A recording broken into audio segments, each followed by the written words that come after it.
धाराशिव जिल्ह्यामध्ये हवामान बदलामुळे आंबा उत्पादक शेतकरी आर्थिक संकटात सापडलेला आहे। मोहोर गळू लागल्यामुळे त्याचा फटका आता आंब्यांना होतोय आणि आंबा गळतीमुळे शेतकरी चांगलाच संकटात सापडलाय। कोकणाप्रमाणे धाराशिव जिल्ह्यातील आंबा शेतीचे पंचनामे करून मदत द्यावी अशी मागणी आता शेतकरी करतायत। आलता आंब्याला पण या हवामान बदल असल्यामुळं सारखंच आभाळ येणं ही ती कौर तर सगळा गळाला आणि जे राहिला ते आपलं कैऱ्या लागले ती सुद्धा गळाले ते हे दरवर्षी अशीच बोंब व्हायला लागली। गेल्या वर्षीपासून मी टँकरनी पाणी घालतोय आंब्याला, खर्च तर भरपूर होतोय, 40-50 हजार रुपये फवारणीला गेले ते आणि काहीच उपयोग नाही। त्याच्यामुळे शासनाने पंचनामे करावेत आणि शेतकऱ्याला मदत द्यावी।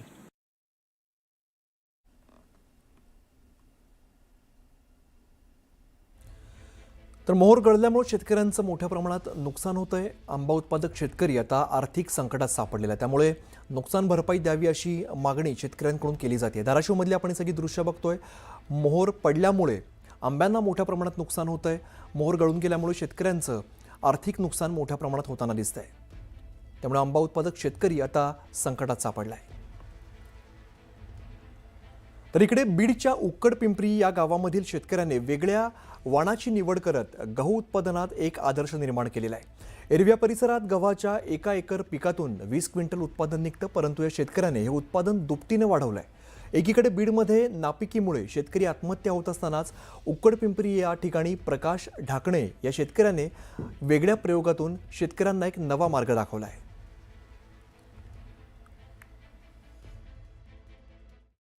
शेतकरी आत्महत्येचा काळा डाग बीड जिल्ह्याच्या माथी मारलेला आहे। याचं कारण तसंच आहे, निसर्गाच्या भरोशावरती शेती करणारा शेतकरी हा अनेक वेळा तोट्यामध्ये शेतकरी जातो आणि त्यातून त्याला आत्महत्येसारखं टोकाचं पाऊल उचलावं लागतं।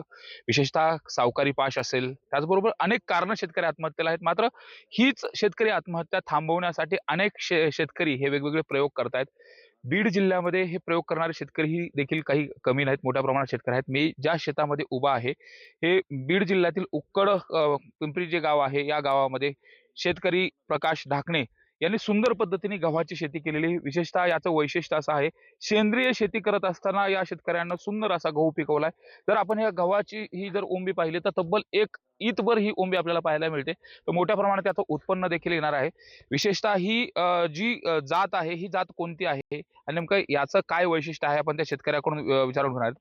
प्रयोगशील जर शेतकरी असेल आणि विशेषतः जर चांगल्या पद्धतीने शेतीमध्ये जर प्रयत्न केला, प्रयोग केले तर शेती ही फलदायी ठरते, विशेषतः परवडेबल शेती देखील होते।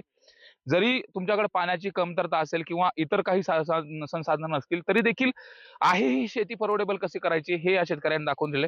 नेमकं काय सांगाल, कोणतं हा गहू आहे का? तर ह्या सगळ्या बाकीच्या गव्हापेक्षा हा वेगळा गहू आहे, नेमकं वैशिष्ट्य काय? हा कुदरत अन्नपूर्णा नावाची जी देशी वाण गव्हाचं आहे आणि या वाणात वाण हा वाराणसी कृषी विद्यापीठ प्रकाश रघुवंशी राष्ट्रपती अवॉर्ड या व्हरायटीला मिळालेला आहे, कुदरतला।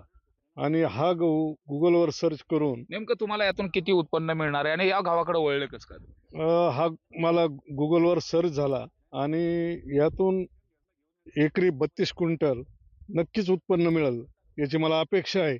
आणि याची न्यूट्रिटिव्ह व्हॅल्यू ही 23.78 प्रोटीन चांगले आहेत आणि अतिशय खाण्याला चवदार खपली गहू किंवा बनशी गहू याच्या तोडीस तोड आहे आणि उत्पन्न कमी खर्चामध्ये जास्त डबल किती उत्पन्न उत्पन्न निघतं एकरी याचं? एकरी 32 क्विंटलच्या पुढं उत्पन्न याचं नक्कीच निघतंय। त्यामुळे कुठेतरी शेतकरी आत्महत्या रोखण्याच्या दृष्टिकोनातनं हा एक वेगळा प्रयोग यशस्वी ठरू शकतो।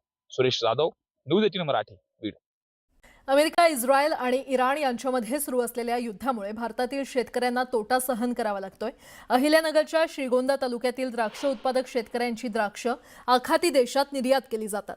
मात्र 15 दिवसांपासून निर्यात ठप्प असल्यानं शेतकऱ्यांना नुकसान सहन करावं लागतंय। 20 दिवसांपूर्वी द्राक्षाला प्रति किलो 100 रुपयांवर असलेला दर आता 55 ते 65 रुपयांवर आलाय। त्यामुळे एकूण उत्पन्नामध्ये 35 ते 40% घट होते आणि श्रीगोंदा तालुक्यामध्ये 2 ते 2.5 हजार एकर शेतीवर द्राक्ष बागा आहेत, त्यामुळे वार्षिक उत्पन्नात घट होण्याची शक्यता आहे। जे युद्ध चालू आहे, या युद्धामुळं आता बाजार पहिले खूप होते, युद्धाच्या अगोदर. आता बाजार कमी व्हायला लागलेले आहेत. आता जसे ₹100 बाजार होतं त्यात आता 30 ते ₹40 आता ते कमी झालेले आहेत. एक ₹50-60 आता बाजार आहेत आणि त्याचा फटका सर्व शेतकऱ्यांना बसणार आहे. म्हणजे जे शेतीमाल आहे त्याच्यावरती सगळा परिणाम होत चाललेला आहे आता. आता ह्या वर्षी जे उत्पन्न निघणार आहे त्याच्यातून ह्या युद्धामुळं साधारण एकरी 3 लाखाच्या 2.5 लाखाच्या आसपास आम्हाला उत्पन्न सरासरी कमी होणार आहे.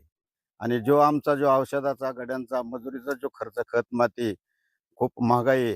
ह्या औषधाचा खर्च आमचा वरचेवर निघाला असता, परंतु आता तो खर्चही आमचा ह्याच्यातून वजा होणार.